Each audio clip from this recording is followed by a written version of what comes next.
Stories of Impact brings back some of our favorite conversations this season. In our last episode, we heard about the positive effects of coming together and sharing a meal. But for millions of Americans, that rarely happens. In fact, some 20 million people in the US today say they don't have any friends. So how do we solve this loneliness epidemic? Today, we revisit the work of Dr. Emiliana Simon-Thomas, who studies just that. Welcome to Stories of Impact. I'm your host, Tavia Gilbert, and along with journalist Richard Sergey, every first and third Tuesday of the month, we share conversations about the art and science of human flourishing. It's Thanksgiving week in the United States, and this Thursday, many of us will be with friends and family for the kickoff to 6 weeks of holiday cheer. But for so many people in America, the holidays can be a very lonely time. While the Pew Research Center reports that a small minority of Americans, just 8%, say they have no friends, the Kaiser Family Foundation says that 22% of American adults report feeling lonely some of the time or all of the time. If 20 million of us have no friends, and more than 50 million of us feel lonely so often, and all of us have experienced loneliness in some seasons of our lives, is America experiencing a loneliness epidemic? In his 2023 report, Our Epidemic of Loneliness and Isolation, our Surgeon General, Dr. Vivek H. Murthy, says yes. Loneliness and disconnection have consequences not only for individual health, but for the health of the nation. Colloquially, people define loneliness in a very broad and casual way, right? It's any type of lack in social connection. There is consensus in trying to define loneliness as a subjective experience. It's how a person individually feels.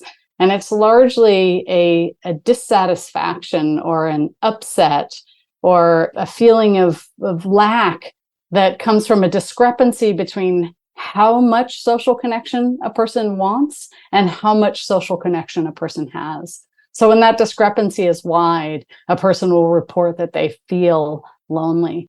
Dr. Emiliana Simon-Thomas is the science director at UC Berkeley's Greater Good Science Center, which tracks cutting-edge research studies that focus on how important our relationships, our tendency towards generosity and cooperation, and our sense of mattering or contribution to our communities are to our health and well-being over the course of our lives.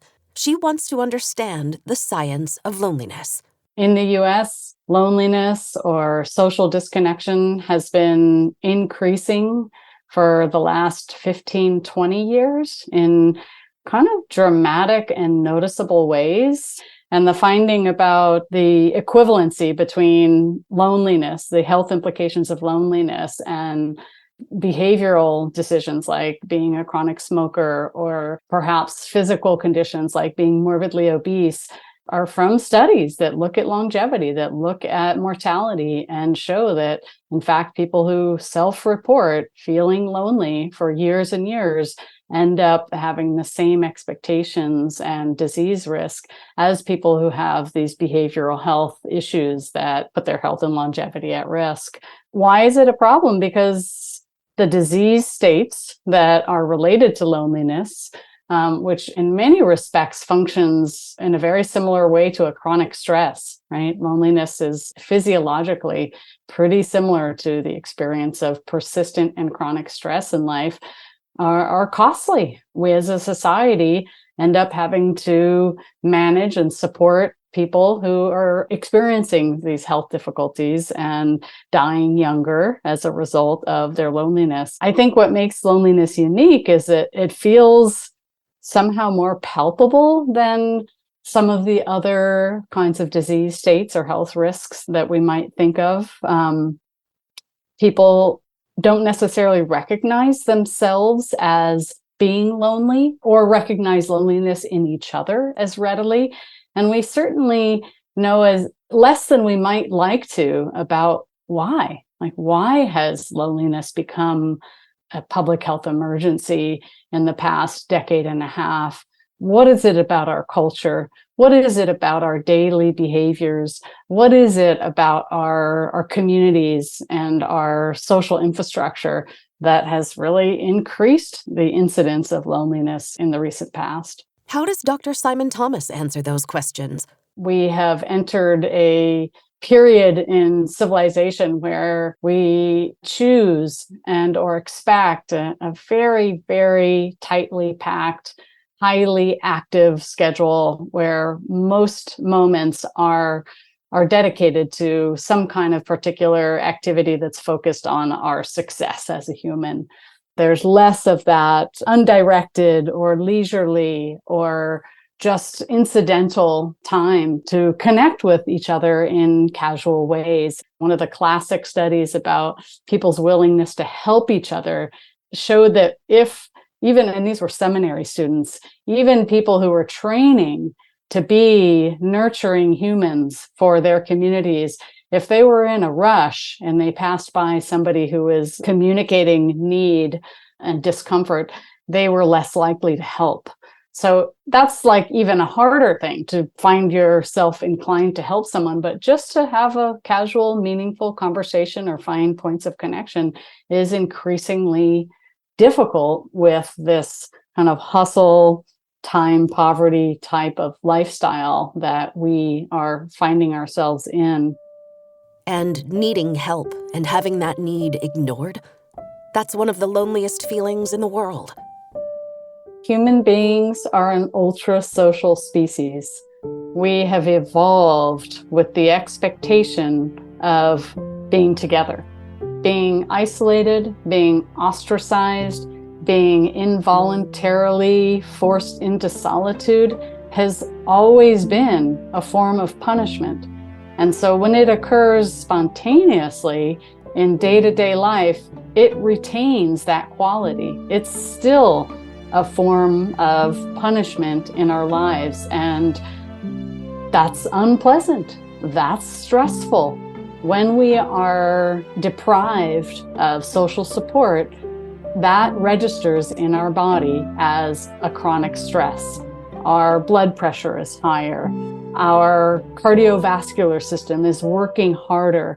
We have a state of vigilance that is difficult for our physiological systems to maintain in an enduring way. And this is the reason why there's an increased risk of disease. Part of loneliness is feeling like you just don't matter, like you don't belong, right? Loneliness isn't just about my relationship, again, to my close family and friends. Loneliness is about whether I'm part of the collective and that I matter within that collective. And again, we expect to be in community. We expect to be contributing as much as we hope for, and for all intents and purposes, need support from others. Why is she drawn to this work? I come to this topic less as an expert in loneliness and more as an expert in connection, in the affordances, the skills, and the practices that guard against loneliness or that strengthen our sense of belonging. That said, what upsets me in my day-to-day life that makes me think about loneliness is a combination of dire poverty, people who are living in tents, who are unhoused, who are suffering from mental health crises, but are walking around and ill cared for in our society, and people who I feel like join communities that are focused on hostility and adversity from a place of loneliness, right? A place of being unloved, but ultimately joining with others who have had that same experience and endeavoring to cause harm as a way somehow to express the difficulty that they're facing in their lives. Those are both parts of my day-to-day life that make me feel really concerned about loneliness. But isolation doesn't have to be as extreme as those examples of lonely people before it becomes a serious problem. Another demographic concerns Dr. Simon-Thomas. So I think purpose and meaning in later life is a big challenge.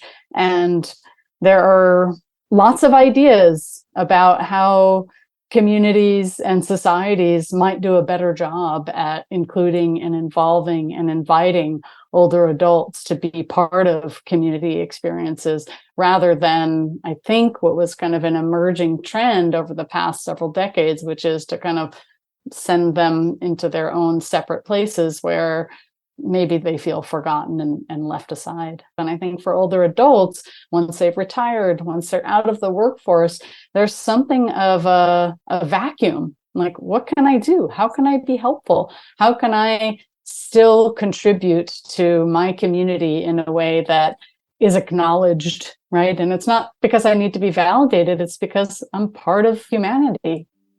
It's not just lack of connection with the workforce that isolates older adults, she adds, but a decreasing lack of mobility.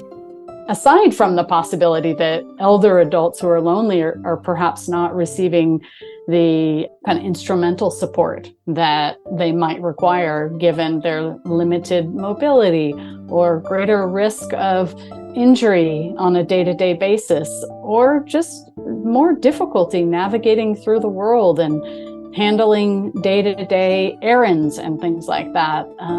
Humans were meant to be helping each other through this over the course of our lives, and something about how we live now has made that a little bit less normative.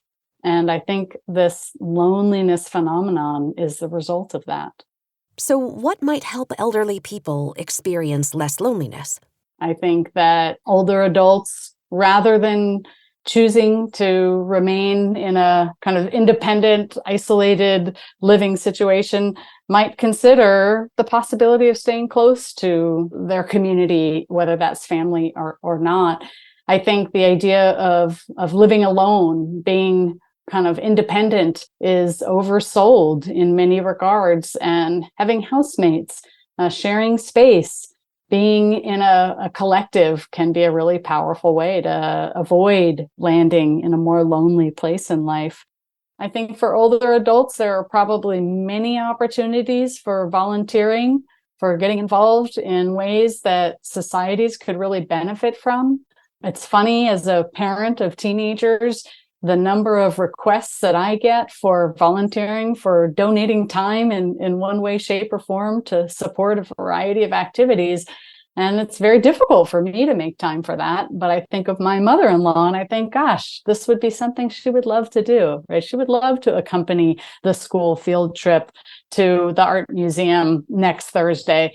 But we just don't really have the structure set up for it. And some schools do, and some communities do, but that feels like a low-hanging fruit opportunity for older adults to remain involved in their communities. And I feel like there are, classic stories of places in the world where older adults live longer and healthier lives. Then that's one of the levers, right? That they spend more time with the younger generations. They have more contact with their children and their children's children in an ordinary and regular way. One more age group is a concern for Dr. Simon-Thomas. Another popular topic du jour around loneliness and youth in particular spending less time together is digital technology. There's lots of back and forth about whether digital technology, in particular mobile devices or video games or social media platforms, make kids less interested in spending time together face-to-face, having in-person interactions. I think it's an ongoing discussion. There are certainly some kids for whom the risk is greater and some kids for whom digital technology can actually provide community that maybe is otherwise unavailable to them. So it's a little bit of an open question, although it is really important that researchers continue to try to understand where the points of risk are and for whom digital technology might present a more prominent risk when it comes to, again, displacing those in-person, those important face-to-face connections with some kind of less fulfilling, digitally mediated type of activity. And what does the science explain about the risks of digital technology displacing in-person connection? If a human being learns to solicit a reward response in the pathways in their brain that signal pleasure from a digital platform that is more robust than what they can get in a face-to-face physical experience, that is problematic. So it can be quite problematic that the relationship to digital media and social media platforms ends up kind of just accentuating or highlighting small parts of social interactions that are of particular interest to adolescents, as opposed to presenting the full range or the full landscape of interpersonal opportunities. Dr. Simon-Thomas doesn't deny that there are positive outcomes with some uses of digital technology. I think that if you live far away from a loved one, or perhaps you're in some kind of affinity group and you make contact with somebody from a different part of the world through Zoom or some other social media platform, that can be a beautiful way to form a relationship or a connection, or get to know about someone from a different geographical location, or maintain a lifelong friendship. But the context is the determining factor there. Affinity groups and identity-based communities can be a great source of connection and support. But when those groups become adversarial towards other groups, this causes more difficulty when it comes to the capacity for bigger collectives to understand one another and function in cooperative ways.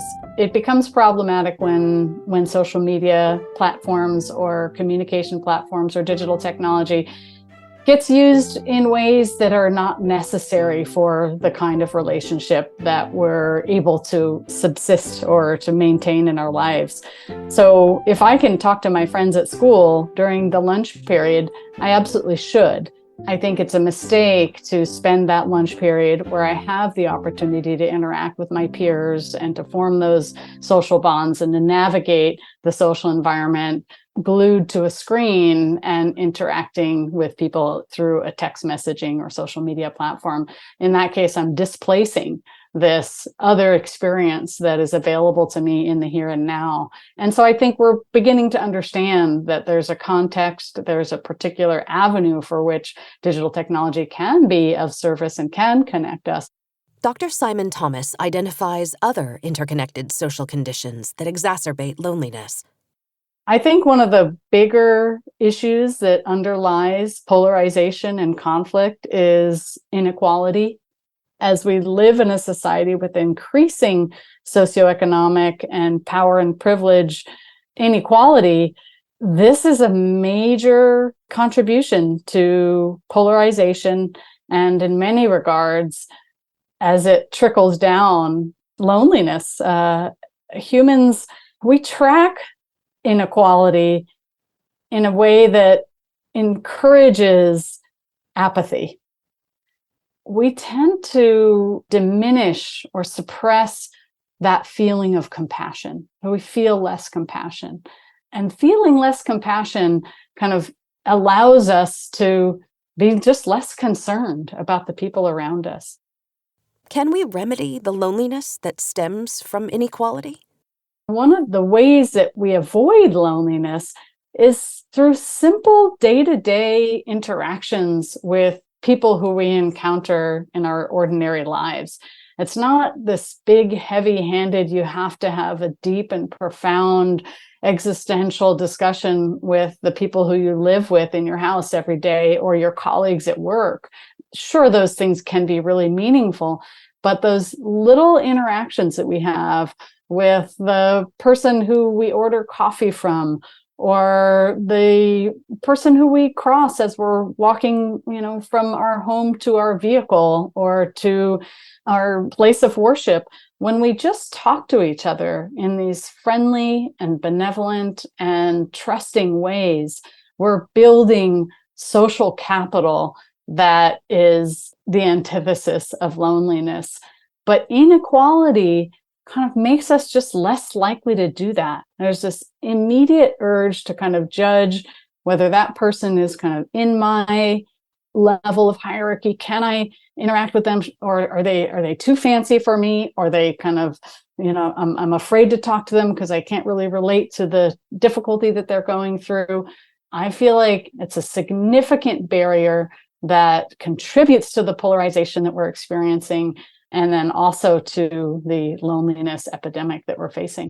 What have Dr. Simon-Thomas's studies of loneliness revealed? What the research is increasingly revealing is that my happiness depends on your happiness.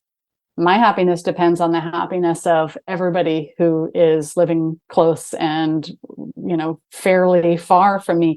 And with all the digital technology connection that we have nowadays, with the fact that we are confronted with the joy and pain of everyone around the globe, everyone's happiness matters to my happiness. And I think that's a really important point for flourishing. I can't just flourish.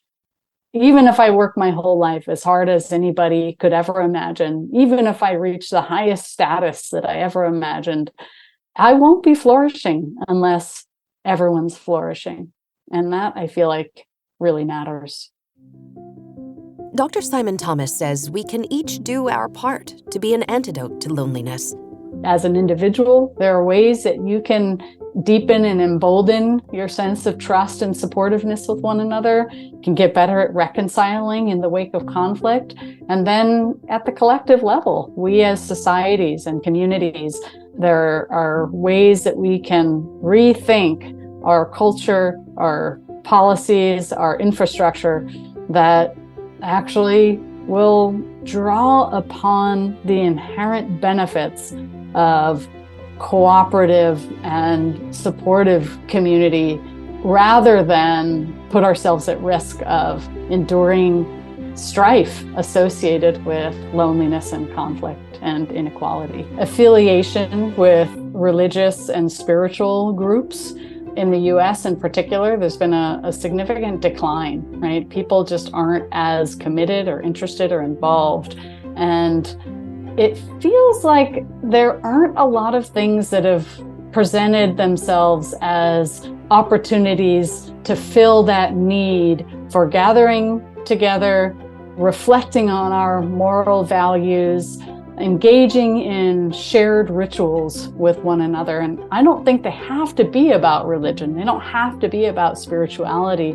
But the idea that it matters for people to come together in groups and share space in ways that is kind of benevolent and sometimes creative and has this ritual dimension to it. And ritual just means that sometimes we're doing exactly the same thing in concert with one another. We're doing things in unison with each other. Maybe it's playing music. Maybe it's sharing meals. Maybe it's engaging in aesthetic art.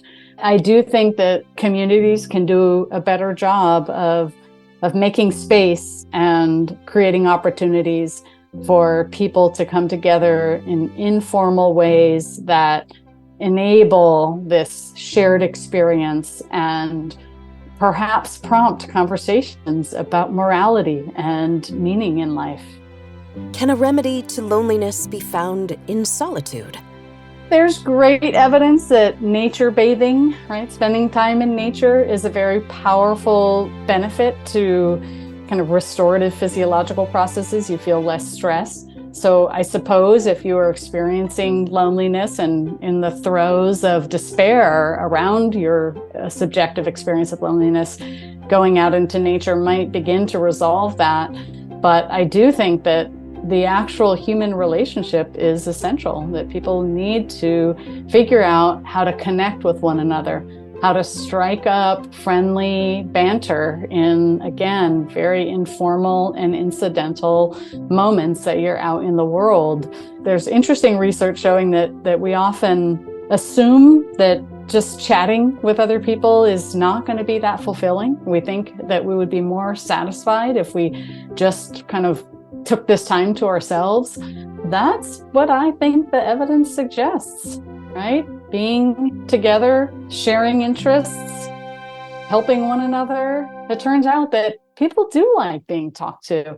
And we also feel more fulfilled when we decide to engage with another person in a friendly way instead of just keeping our head down, or alluding to an earlier space of opportunity, instead of just looking down at our screen. Is Dr. Simon-Thomas optimistic that the loneliness epidemic will be resolved? Will we become less lonely in America?